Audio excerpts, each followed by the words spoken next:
You're listening to ayahuascapodcast.com. Humans have always carried plants wherever they go. People talk about biopiracy and all that, but in a way that's an exaggerate. I mean, that's a tricky thing because that presumes in some ways that indigenous people assert an ownership of the plants and the knowledge. But my limited experience, the people I've talked to, they weren't all indigenous, but they were traditional healers. They love to share what they know. They're impressed that you've come all this way to learn what they know about plants. They do not see that you're there to steal their knowledge. Amazing. Well, thank you for doing it, because maybe if you didn't do those studies, it would not popularize. Maybe I would never even learn about ayahuasca and never started my retreat and never started this podcast. So it's really important, the work that you did earlier.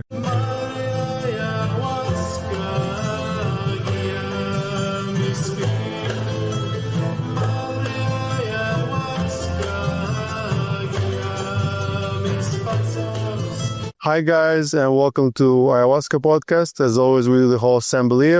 Today I have an extremely special guest. As you can see, Dennis McKenna. We're coming to you from MAPS conference. Dennis is a PhD and esteemed ethnopharmacologist, research scientist, and author with over 4 decades of experience studying plant medicine, psychedelics, and indigenous healing traditions.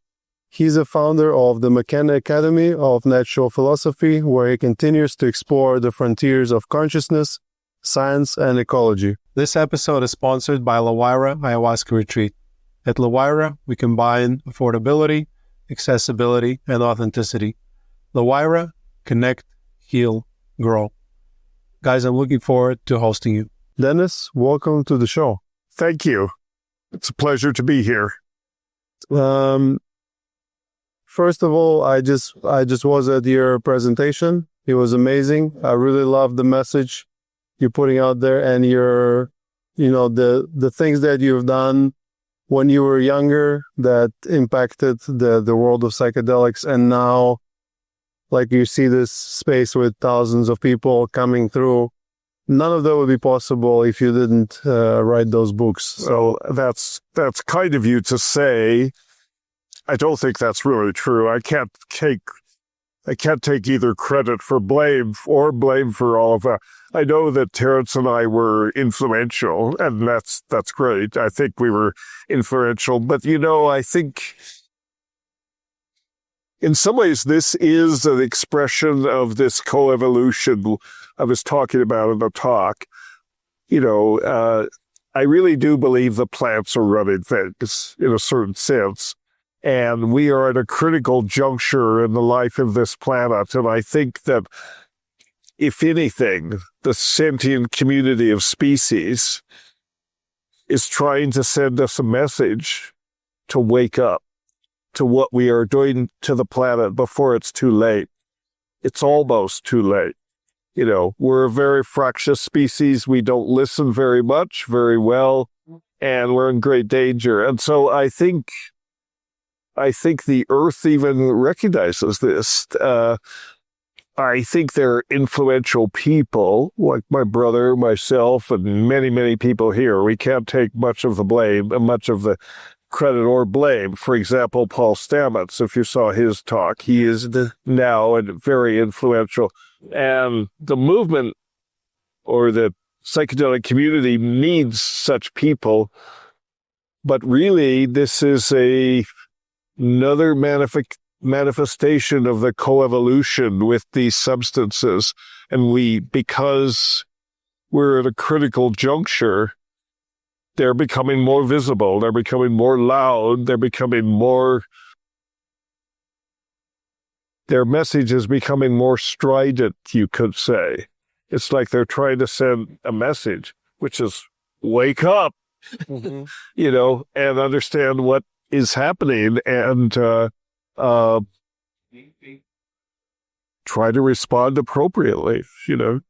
We have many people that come to drink ayahuasca with us in Colombia, and some of them receive that message, like, oh, the earth is struggling, and they share about it. It's a very common message, because I believe what you're saying with the plants being able to talk to us and giving a message, and with plants like ayahuasca and fungi, like mushrooms, psilocybin mushrooms, being the messengers for Gaia, as you said in your presentation.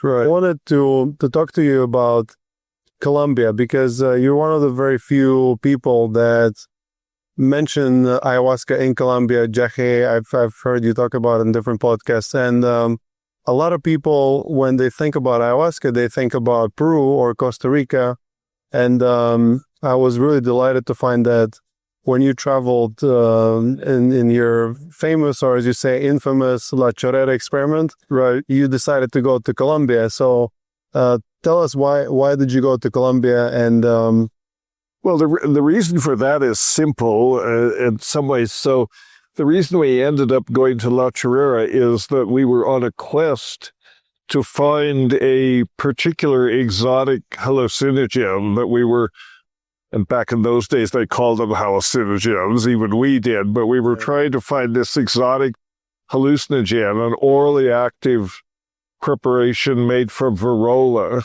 which is a species of tree that the sap contains high levels of tryptamines, and in many parts of the Amazon, it's used as a snuff. The sap is extracted, dried, powdered, and used as a snuff. Like the Yanomami, for example, do this. But we were interested in the oral activity. So there was a paper by R.E. Schultes. We were interested in DMT, mainly, and we'd experimented with synthetic DMT, but it didn't last long enough. So our motivation was to find a longer lasting form of DMT so that we could kind of understand that space better. And then this paper by Richard Schultes, the ethnobotanist, we stumbled across, and it was called Varola as an orally active hallucinogen. So we were aware of that paper, and we thought, maybe this is it. Maybe this is the secret that we're looking for. We didn't know about ayahuasca at that time, 1971. We knew about it. Not some people knew about it. Very few people knew that it was also an orally active form of DMT. The role of the admixture plants was not very well understood at that time. Schultes had graduate students and other people that were investigating it. But we didn't really know the importance of... So we weren't looking for ayahuasca. We were looking for this Watoto drug preparation, which they called ukuhe. mm-hmm. And the reason we went to La Chorrera is because that was the ancestral home of the Watoto people. So there was no particular mystery about going there. We just read in the paper, these are the people that have it, and they live here. It turns out La Chorrera has a lot greater significance than that. But that was why we went to La Chorrera, was looking for this thing. We weren't really looking for ayahuasca. Mm-hmm. We certainly weren't looking for mushrooms. I mean, so when we got to La Chorrera, it turned out that this little tiny mission village, they'd cleared pasture around the village, cleared all the forests, and they had pasture, so they had all these Cebu cattle grazing about 200 acres around the village. And it was a wet, rainy season, and pretty much out of every cow pie was growing huge clusters of Psilocybe cubensis. So we knew what that was. We had no experience, but we'd done our homework. We knew what it was. And our attitude toward that was very cavalier. We thought, well, these will be great. We can have fun with these. We looked at it totally as recreational experience while we're waiting for the ukuhe to show up, the proper informant, or find someone that could tell us about ukuhe. And the mushrooms, we started eating the mushrooms rather excessively, and we were very cavalier and casual about it. But soon it got very serious because they kind of made it clear we were having these really intense sessions on pretty much a daily basis. So we'd kind of incorporated it into our diet. And the mushrooms kind of made it clear that they were the secret. They were what we'd really come for. Mm. And then the whole story from that. Yeah, so I don't think I finished the book, but I started reading the book by your brother about that experience, where he mentions you also a lot. And it's interesting that you mentioned Richard Alvin Schultes as well, because you were reading his papers, and he was the ethnobotanist that kind of recently in that time boosted the popularity of ayahuasca. So, he was also exploring it in Colombia.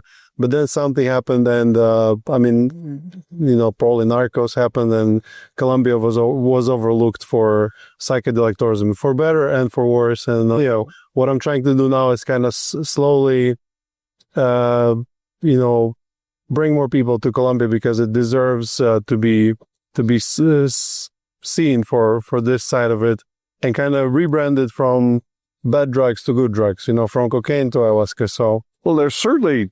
There's as much as Peru or Ecuador, Brazil, or other places. I mean, ayahuasca has been known and used in Colombia just as much, other than my trips to La Chorrera and a couple of other trips, I went to Colombia again in 1985 to meet my friend Luis Eduardo Luna, who is from Colombia.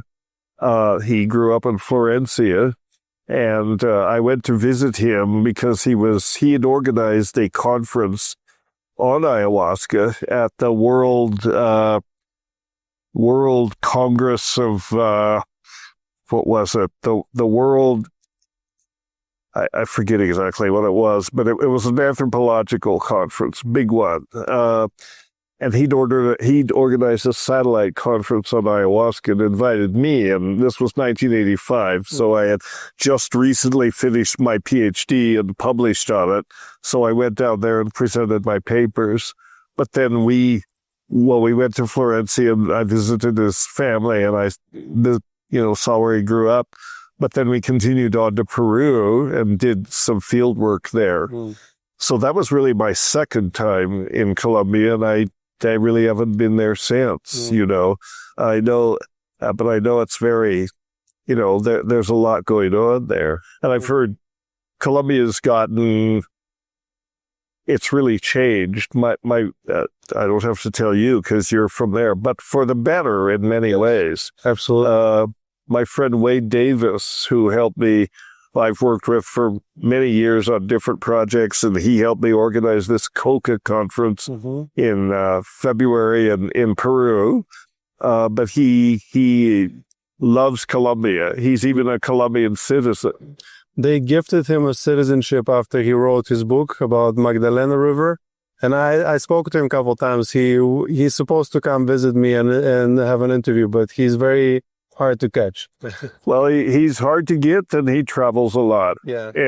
But he wrote a book about Colombia, Yep. Magdalena, River of Dreams. Have you read it? I read it, yes. It's a wonderful book. It's a wonderful book, and I learned a lot about history of Colombia from his book. So you talk in the La Chorrera experiment, you started taking large quantities of those mushrooms, and you were experimenting with sound, and then it was sort of scientific, but then you yourself considered there was somewhat pseudoscientific. But in your presentation today, you talked about how many big discoveries were inspired by psychedelics, like the discovery of the helix of the DNA, and I forgot the first one, but even the modern computer age, a lot of people that created those, the math necessary for this equations, they were inspired by LSD. So how does one tell the difference between whether it's real or not, or maybe it's real, but we're not advanced enough yet to understand it?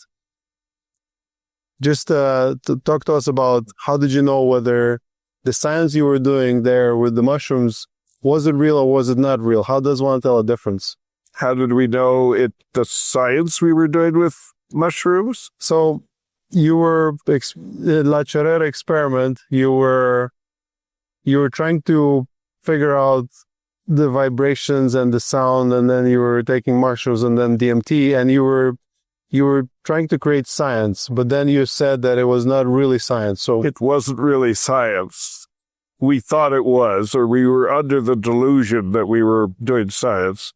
What we were doing, I believe, was probably we were creating a myth, in a certain, we were living, we We were visualizing a myth while we lived it.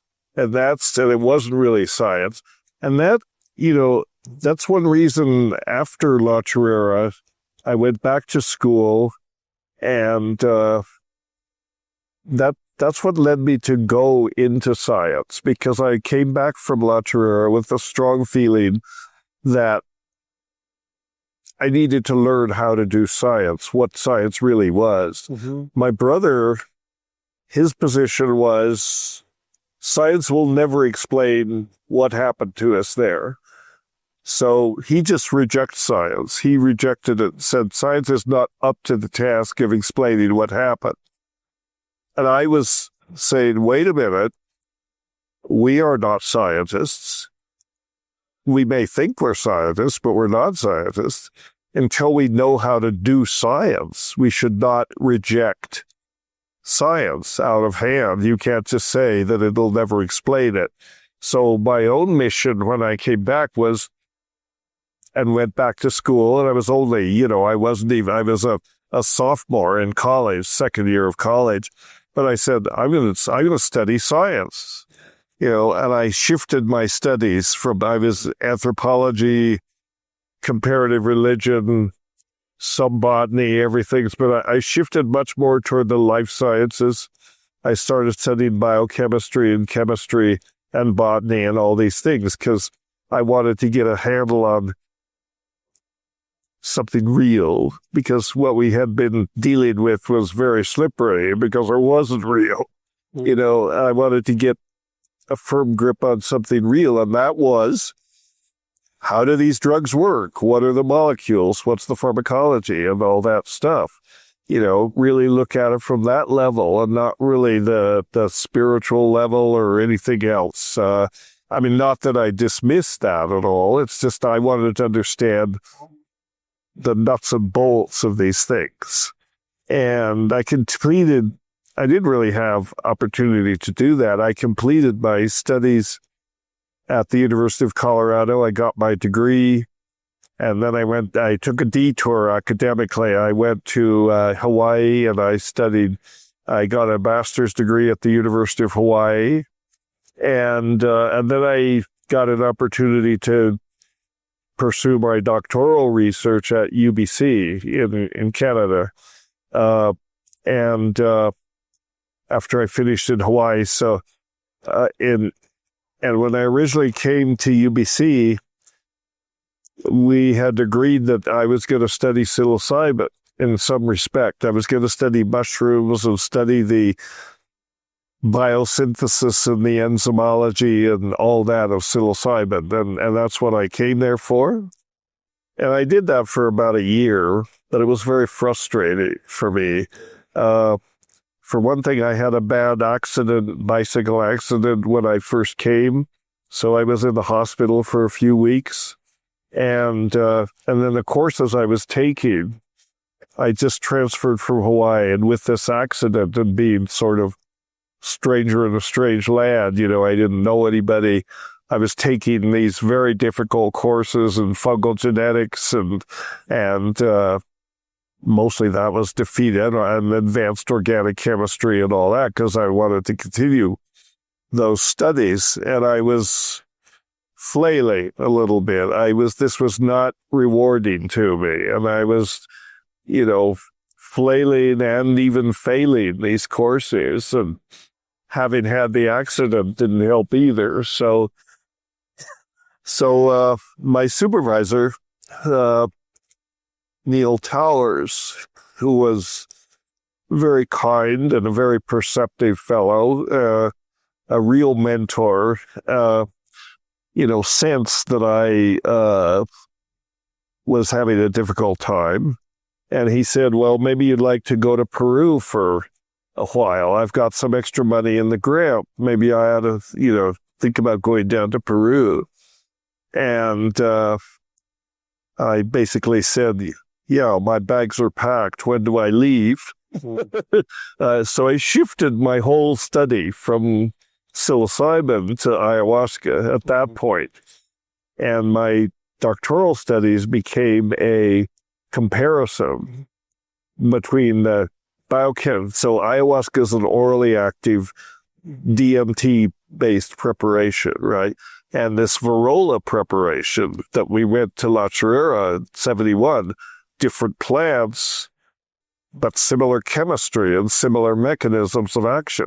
So my thesis work, my doctoral project became to compare these two, a comparative ethnopharmacological investigation of ayahuasca, its admixture plants and its chemistry, compared to ukuhe and its plants and its chemistry. So that's what I ended up doing for my graduate work, and I published, and because at La Chorrera we didn't really obtain ukuhe. It took a long time. Eventually we found some, but when I went to Peru, it was easy enough to get it, sort of, because we went to Peru and we went to a place called Pucurquillo, which was a village on a river that was a tributary of the Amazon, the Rio Ampiacu, and it was the diaspora of the Watoto people. The La Chorrera was their ancestral home, but early in the 20th century, they were forced out of there, and many of them relocated down to the area of Pucurquillo. Many of them were killed. It was a horror. It was an atrocity, you know. The trail from La Chorrera to El Encanto, which we walked when we went to La Chorrera, was built on the blood of slaves, Indians that were enslaved, to build this road so they could transport rubber out of there for harvesting rubber. So the Watoto people, culturally and everything else, were highly impacted, really devastated. But a lot of them relocated down to the Rio Apiacu area, and so we knew that, and we decided to go there to see if we could get ukuhe. It was not so easy. Even when we got to La Chorrera, we had an anthropologist who highly discouraged us from trying to get this stuff. Mm-hmm. Because he said it's their biggest shamanic secret. If you go in talking about it, they're going to go nuts. You know, you're not even supposed to know. You're not even supposed to say anything. It's a big secret. You know, so we didn't get it at La Chorrera until some months later. Actually, Terence returned to La Chorrera that same year and eventually got it. But so it was secret knowledge even at La Chorrera. And what we expected and what we found was that when we went to the Alpiacu to look for it, you know, it was a dying tradition. The knowledge was disappearing, you know, but we did find people there, both the Watoto and Bora and Muinani. They're closely related tribes, and a lot of them said, yeah, sort of, I kind of remember how my grandfather made this stuff. You know, I sort of I think I know how to do it. And they were quite willing to make samples for us. And, you know, to the best of their ability as they remembered how to do it. Well, it's not rocket science, you know. If you know the right trees and you know how to prepare it, you can get an active form of this ukuhe. So out of that, we had maybe four or five informants, people that prepared samples for us, and of course I bioassayed some of them in the field, because if you're an ethnopharmacologist, that's what you do, right? You got to bioassay it. That's the job description. Some of them were active, and some of them were sort of active, and some of them were completely inactive. But we only had like a total of 7 or 8 samples. Mm. When I got those samples back to the lab and I could look at the actual chemical profiles of those, it all made sense, you know, because unlike ayahuasca, Varrola's chemically there's a lot of variation. Even in the same species, you'll find different alkaloid profiles. So it's a more complicated picture a little bit. But eventually, I collected on this graduate work, this field work, then the other side of my work was looking at ayahuasca. And I collected many samples of ayahuasca from different practitioners, and there was one in particular, Don Fidel in Pucallpa, that he was my first informant. Yeah.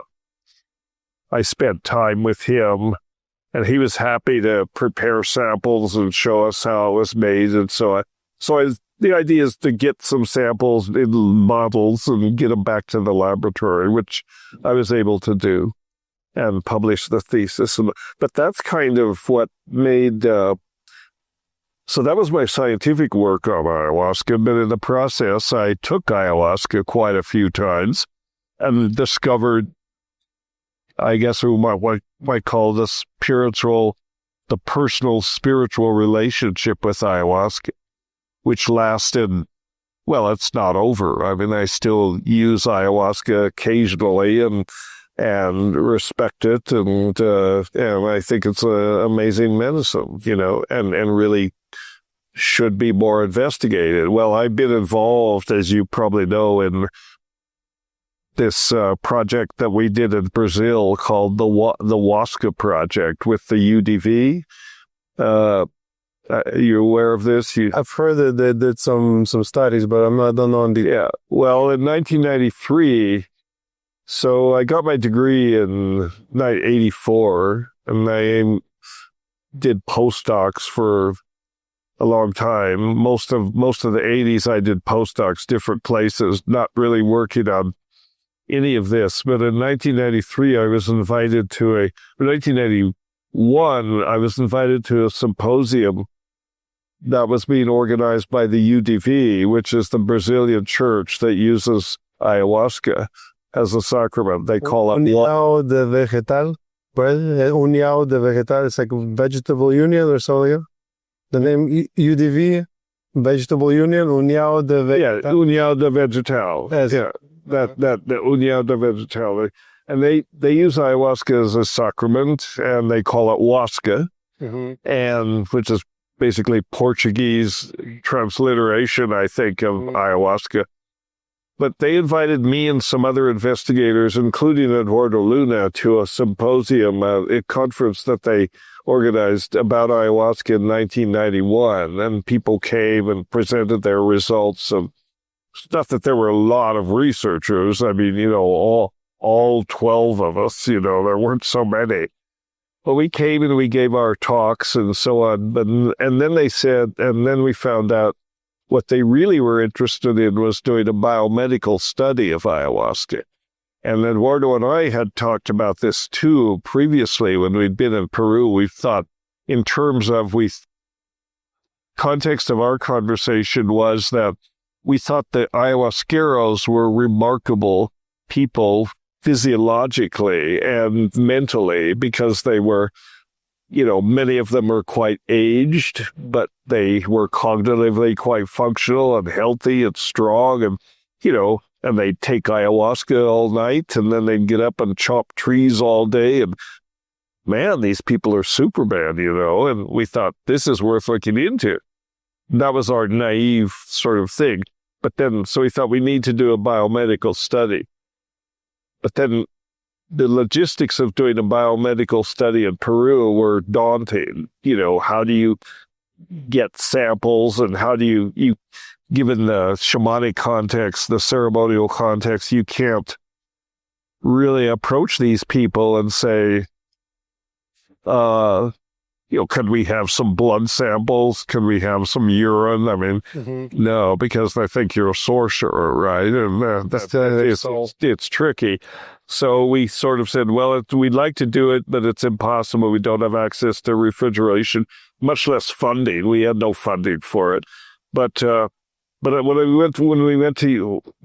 I did the conference at in Sao Paulo with the UDV, it turned out that was their agenda, really. That was their secret agenda. They wanted to get outside investigators to do a biomedical study of ayahuasca, or huasca, as they called it, to find out more about how it worked and hopefully to show that it was safe and it was not dangerous. There was the Brazilian drug regulatory agency, which was called CONFIN, like a combination of the DEA and the FDA in our country. There was a lot of discussion about whether ayahuasca is a public health menace and should it be banned and all that. So they wanted outside investigators with credentials to come in and investigate it and see if it was a dangerous thing or just get basic measurements. I mean, their hope was that we would be able to show that it wasn't dangerous and it wasn't toxic, which of course it's not, so that part was easy. But we collected a lot of data and published that, and so at this 1991 conference, they told us basically that was their agenda. So we thought, well, great. So we went back and tried to get some funding for it. And we're able to get some funding. I was able to secure some funds from one of the Rockefellers, among other, Lawrence Rockefeller, who was actually enthusiastic about visionary plants. So we got enough money. We went back in 1993 and we did the biomedical study. And then from that, we published about 8 papers came out over the next decade. It was the first real biomedical investigation of ayahuasca. And it kind of sparked the research that, if you look at PubMed now, I mean, at that time, there were less than a dozen articles about ayahuasca in PubMed, which is the National Library of Medicine resource for biomedical research. If you look at ayahuasca now on PubMed, there are over 600 studies. So it really triggered the research, Amazing. Well, thank you for doing it, because maybe if you didn't, once again, because it's going so much back in the past, maybe if you didn't do those studies, it would not popularize. Maybe I would never even learn about ayahuasca and never started my retreat and never started this podcast. So it's really important, the work that you did earlier. And we shouldn't think that we know all about it. There's a lot of work to be done left on ayahuasca. I mean, we really barely scratched the surface. We did this biomedical study, which was medically oriented, and they had an agenda. My orientation and interest really is more as an ethnobotanist. So I'm interested in the physiology and all that. But I think the ethnobotany there's still a lot we don't know. So you mentioned something that is, it's not a rocket science once you know which are the right plants. You mentioned in the regarding ukuje or virola mixture, but it's a similar thing with ayahuasca. So, you talk about it a lot as well. How the hell do you think they figured out what were the right plants to mix it? People ask that question all the time. It's not such a mystery. As it turns out, it's not such a mystery. One of our presenters at ESPD 50 in 2017, an ethnobotanist, anthropologist named Manuel Torres, who's looked into this pretty extensively, and I'll send you the link to his talk. It wasn't an accidental discovery exactly. Obviously trial and error was involved, but there was at a certain era, in a certain part of the Vapes, where Peru, Colombia, and basically Peru, Colombia, and Brazil came together. It was a very active kind of experimental ethnopharmacology laboratory in some ways, you could say. Not in any formal sense, but people were mucking around with plants. And there was a lot of brewing going on, making chicha, right? They had snuffs. They had Banisteriopsis, not necessarily using it together, but they had these plants. They were using Banisteriopsis medicinally. They were chewing the vine for dental health and that sort of thing. They had the snuffs containing the DMT. They had the very active chicha culture.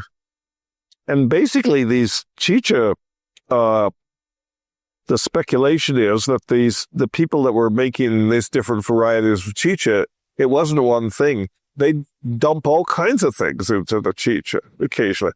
We have craft brewers here in Denver that'll do the same thing. They're always looking for the next flavor iteration or, the next formulation. Well, these guys were experimental. Eventually, they just got the right combination. They put some Banisteriopsis in and maybe one of the admixture plants, or maybe it was even Varroa, but they got, the basis of ayahuasca pharmacology is the beta-carbolines that inhibit monoamine oxidase, and then DMT is activated. It's orally activated. Well, DMT is in lots of plants. So are beta-carbolines. They're not that rare, and you're in an environment where people are making this stuff, and you're in the middle of the Amazonian biodiversity, so it's not so surprising that they would combine these things. I mean, they might be familiar with the effects of snuff, for example. I don't think they were thinking about this with the same mindset that a pharmacologist or a chemist would. I mean, we would think of it in those terms, but in a way they were chemists. They were experimental pharmacologists. So they were just, let's dump some of this in there. Let's dump something else, drink it, see what happens. Eventually they showed up with the right formula. Yeah. So it's not the curaderos will tell. You ask them, how do they know? And they will tell you, well, the plants told us, but that's not an answer, really. I mean, that's a myth. The plants told us. Well, sure, they told you, but how did they tell you? Maybe the same way they told about double helix and the DNA. Maybe there was, but how do you get a psychedelic revelation without having a psychedelic compound? It's like the chicken and the egg sort of. Absolutely. And these were people immersed in the plant world. They were experimental. They were medicine people. And they had all the biodiversity of the Amazon to play around with. And eventually they just stumbled across it. I can tell you a story from my quest for the Ukuhe when we went to the Rio Ampiaku. It was very remarkable in a way. So we went there and we connected with these informants, and they were saying, well, always sort of remember, but, we don't do it anymore. We don't know. But they said, we know what the plants are. And so we went into the field with some of these guys, and we collected plants, barks, and mostly bark, but other parts of it. Then we'd ask them, is this the right species? Is this the one? Is this fuerte? Is this not fuerte? And they'd say, yeah, this one's no good. That one's fuerte. That's good, So we had, 15 or 20 different specimens that they'd sort of done this screening in the field with. And they would look at it, they would taste it, they would smell it, and they'd look at the bark and taste it, and they'd say, no, fuerte, or not fuerte. And so then so we had this sort of screening in the field. When I got the samples back to the lab and could actually run it all through the gas chromatograph and so on, profile these things, 100% match. The samples they said were strong had the alkaloids at high levels. The ones they said weren't strong either didn't have them at all or very low levels.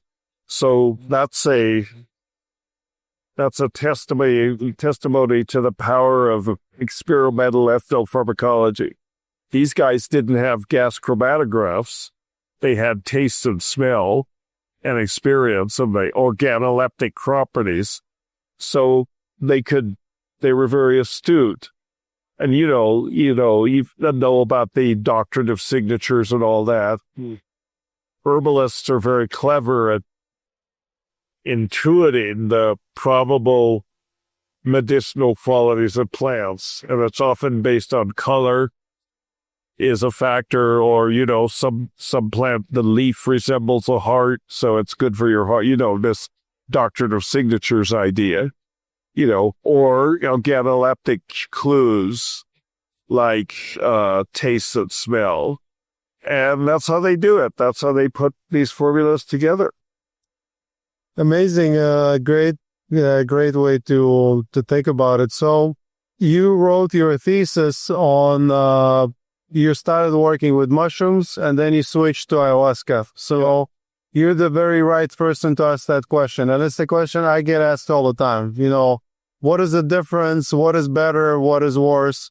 Both pharmacologically, ethnobotanically, and from your personal experience. Do you have a favorite? Right. Well, I wrote the paper, and did the work, and in the course of doing that, took ayahuasca quite a few times, and then when I worked with the UDV, even more. So ayahuasca has been a major, I guess, plant ally, you could say, with me, although I never formally, I was not compelled to become an ayahuasquero. I was looking at it more from a scientific point of view. But I enjoyed taking ayahuasca and had profound experiences, It's been a plant ally forever since that time. Yeah, I believe you're very passionate about the topic of not separating the plants and medicinal plants and psychedelic plants, not separating them from their tradition, as in like separating a plant from the roots. And you talk a lot about, the dangers of that, that we should not put them in the pill. Can you talk to us a little bit about that? About separating the separating ayahuasca from ayahuasca tradition, for example. Well, I think this is it's a difficult thing, because in some ways ayahuasca can benefit lots of people, whether they're indigenous or not. When you start talking about intellectual property and all that, and indigenous knowledge, and are we co-opting indigenous knowledge to make ayahuasca? Now, ayahuasca is a global phenomenon. There's probably more ayahuasca being grown in Hawaii than there is in Peru. I don't know, maybe that's an exaggeration, but there's a lot of it. It's inevitable. This kind of goes back to what we were talking about before. Plants are running things. The plants like to spread. One of the major agents of spreading are human beings, and that's true of all plants. Humans have always carried plants wherever they go. People talk about biopiracy and all that. But in a way, that's an exaggerate. That's not really, that's a tricky thing, because that presumes, in some ways, that indigenous people assert an ownership of the plants and the knowledge. And they don't really have that attitude, or maybe some do, or maybe they are beginning to, because they've been informed by non-indigenous people that, you should be more protective of your plants and your knowledge. But my limited experience, the people I've talked to, who were by no means, they weren't all indigenous, but they were traditional healers, they love to share what they know. They're impressed that you've come all this way to learn what they know about plants. They do not see that you're there to steal their knowledge. They see that you're there to learn from their knowledge, The problem is, I think ayahuasca is one of the major. If you saw my talk, I talked about the Gaia ambassadors. I think ayahuasca and mushrooms are one of the two main Gaia ambassadors that are trying to wake us up as a species. Psilocybin there's less of an issue because there are hundreds of species and they're all over the world. Only a fraction have indigenous use. Potentially many more could be used there. You're not contaminating any one's tradition or stealing their knowledge, because you could go to the forest with a mycologist and collect plants that have no indication of traditional use at all, and you could use those. Ayahuasca has always seemed to be, it really is not used outside of a cultural context. So it's much more tied up with cultural practices. And you run an ayahuasca retreat center. I used to organize ayahuasca retreats in Peru. I did that through from about 2010 until fairly recently. And I've come to have mixed feelings about whether that was a good thing. The people that came down to my retreats, I saw I saw enormous healing. I saw enormous benefits for these people. They came, they were sincere, they were looking for something, they came. I helped organize the retreats, and they benefited a great deal, but I didn't really think about what was going on the other side of that. Was this contaminating the culture? Because these were people who were, by the very fact they were there, means that they were privileged people who could afford to fly to Peru and pay, for accommodations and all that at fairly high-end tourist locations and so on, and do ayahuasca. So they were definitely not poor, not rich either. Some were rich, I guess, but they can do it. But the question of what was the impact on the culture in the typical village, before there was an ayahuasca tourism phenomenon, the ayahuasquero was just a person in the village who was the local healer. He probably had other means of making a living. Sometimes maybe that was his living, but definitely part of the community and not a rich person. And you know what I mean, just part of the community. And then all these gringos start coming down and they want to drink with, the great shaman, the great ayahuasquero. So then some of these people get elevated in status and suddenly they're superstars. They can make in a single night what a lot of their villagers, maybe they make in a month or a year, so suddenly they're elevated in status. That's got to generate a lot of resentment in their community.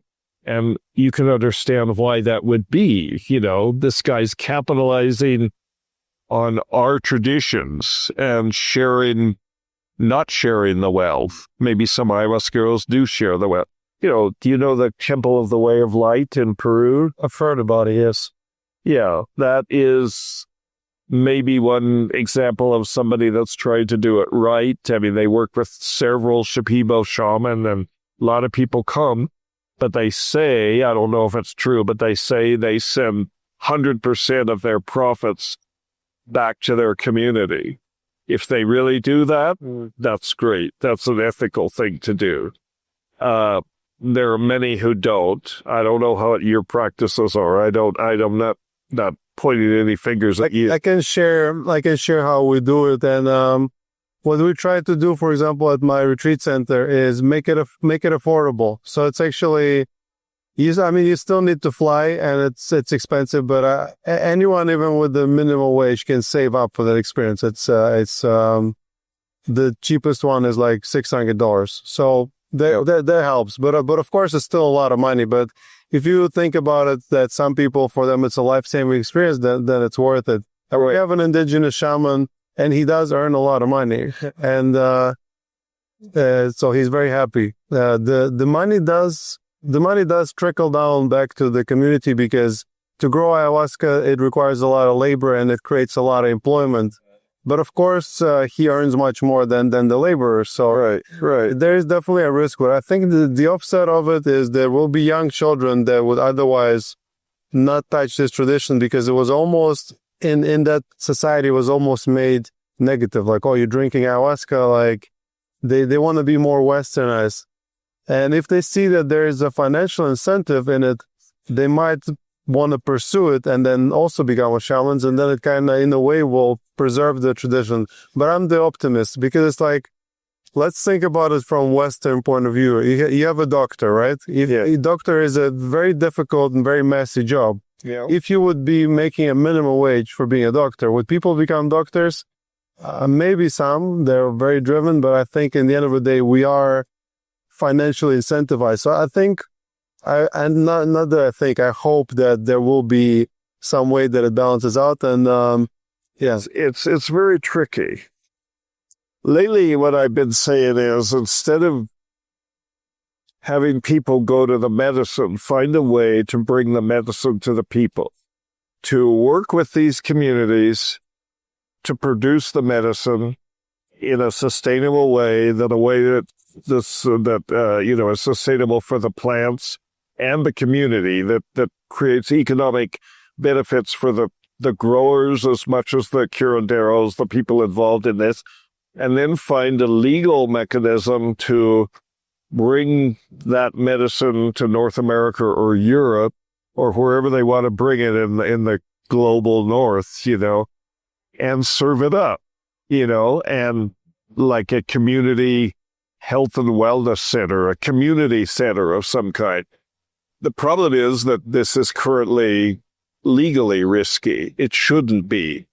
It should also not be that difficult to develop legal mechanisms that would let these folks come with permission and do this. Bring them, make the medicine and bring the medicine and the practitioners to North America.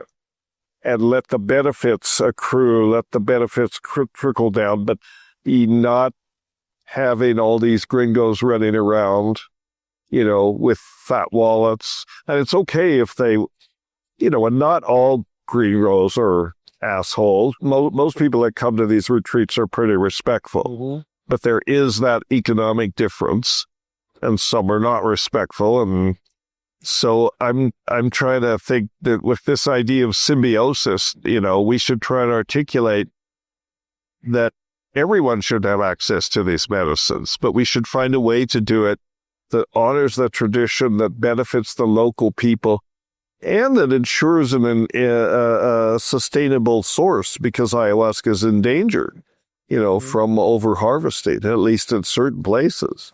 Absolutely. So when I talk to my shaman, for example, or when the group arrives, he always says the same thing. He says that he's just so happy that people from all over the world come here and they want to learn from him and get healed by him. And it's an honor, he says. And then, because in the past he had to travel all over the place, and like he couldn't be with his family, and it's difficult. And I've been to the jungle with them, and they have a plantation of ayahuasca. So they don't go to the forest to look for it. They just plant it. So it's pretty sustainable. So I do believe that there's a way it can be done well, but of course there's still a lot that we need to figure out. You mentioned the topic of symbiosis again, and your talk was about the symbiosis and going back to nature. So let's touch this as a last topic. Maybe you can talk to us a little bit about what you said on the talk, and then why we should go back to the nature. Well, I think I don't know how long you want this to be. I'm gonna have to go pretty soon, but 5 more minutes and we're good. Well, as I said in the talk, and I think so, what's happening with this psychedelic renaissance is you got different factions. So you've got the indigenous people, you've got the capitalists, you've got the biomedical, industrial complex that wants to develop these medicines. And they have good intentions. They're also capitalists. They want to make money. That's just built into the equation. It's not terrible to make money as long as you do it ethically. But it's a landmine, right? There are people that want to cash in on it and develop these patented products that maybe are probably not natural products, what may be related to natural products, that they want to patent, and then they want to control access and build a whole industry. That's the usual model in biomedicine. Now you're trying to stuff psychedelics into that model, and it's very hard to make that work, and that's why I'm advocating much more of a grassroots kind of thing. The work will go on, the research will go on, the investors will continue to make their investment and make discoveries, and that's fine. You can't stop it, so you may as well not even think about, But the rest of people, I think, should rely on develop liaisons and relationship between community resource, basically wisdom centers in the north that could establish relationships with similar places in the south and do it that way, do it from a grassroots perspective. So that what I would like to see with both psilocybin and ayahuasca and some of these others is that every community might have a wellness center, or a alternative health center. A lot of them do. They could just integrate psychedelics into the menu. And that's something you could do. So you could go for a weekend and you could take ayahuasca, bring the kids, hang out, do a little yoga, do some nutritional counseling, kind of integrate it into a general practice of integrated healthy practices. So you sort of fit it into that, and you minimize the harm, and then it's not seen as this kind of alien thing from another culture that you're inserting. It's a more natural thing that it grows into. So that's what I'd like to see. I think it should be I definitely think it should be available to people. And in some places it is, in a place like Hawaii, there's a lot of ayahuasca being grown in Hawaii and a lot of people serving ayahuasca and all that. Wasn't it you or your brother that brought ayahuasca from Peru to Hawaii? Yeah, we did. See, it's so there you go, yeah. Biopiracy, right? So now, yeah, ayahuasca loves Hawaii. I mean, we didn't intentionally mean to introduce an invasive plant to Hawaii because Hawaii is very sensitive about that kind of thing. But if you're gonna introduce an invasive plant, it may as well be ayahuasca. Yes. So it's a tricky thing. Amazing. But we have to recognize this is also coevolution. It really is coevolution. And coevolution works on timescales that are different than ours. We have to look ahead. It's not about what happens this year or 5 years or 10 years from now. We have to try to envision this situation 50 years from now, 100 years from now. It could transform the world, and it could do it in a good way, or it could. And the world's in trouble, and the environmental crisis is quite real, and you have to ask your question: how long is the Earth's stability going to be maintained? Because human activity, our thoughtlessness and stupidity is really undermining these symbiotic mechanisms that keep the planet stable, and at what point do you reach the tipping point where you say it's too late? It cannot be repaired. I think we're very close to that. And, the policies of the people that supposedly should be doing the most about it, nothing's being done. It's all based on denial. You can't even talk about climate change, So we're being, really, we could talk about all the terrible geopolitical things that are happening, all the wars and all this, the rise of fascism and everything. And that's what we tend to be focused on. But over all of that, what's not getting talked about is climate change and the destruction of the symbiotic structures, the feedback loops that keep the composition of the air and the oceans and all this in balance. I mean, it's not even talked about. They're very resilient. The Earth has been through tremendous changes over the course of billions of years, and it will survive.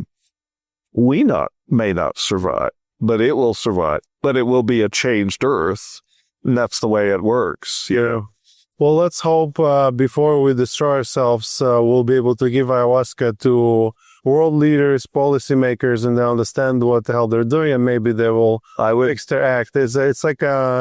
It's a very optimistic thing, but that's kind of what I hope for. Well, that's what I hope for too. But get them to do it. That's the problem. I'm working on it. I mean, I would like to, I'd like nothing more than to force feed ayahuasca to Donald Trump. Absolutely. It's never going to happen. And it's not going to work, in a way. Let's never say never. Donald, if you're listening, your time has come. I had an ayahuasquero that I worked with in Peru who said there are two kinds of people I won't give ayahuasca because it won't help them. One is schizophrenics, and I'm not so sure he's right about that, but the other is sociopaths. He said, I won't give ayahuasca to sociopaths because it won't help them. Because next day they'll say they're a shaman. Yeah, exactly. Dennis, I don't want to take more of your time. It was a pleasure. Thank you so much. Great conversation. Thank you. Thank you so much. And thank you for your contribution, because once again, you did so many small things, arguably small from that. It's like you see the result of now Hawaii being full of ayahuasca and people growing their own mushrooms. So you're a legend, and it's been a pleasure. Been a pleasure for me too. Thank you. Thank you. If you ever find yourself in Canada, you let me know. And if you ever want to visit Colombia again, I'd love to show you I would love to. Where are you based? We're based 1 hour south of Medellin. South of Medellin? Medellin, Colombia. Yeah, it's very beautiful. It'll probably happen. Absolutely. Let's do it. Yeah.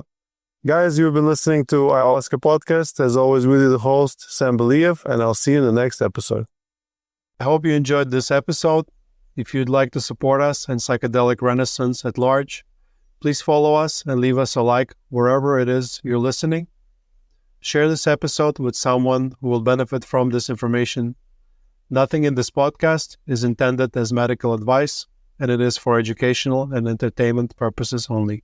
This episode is sponsored by La Huayra Ayahuasca Retreat. At La Huayra, we combine affordability, accessibility, and authenticity. La Huayra, connect, heal, grow. Guys, I'm looking forward to hosting you.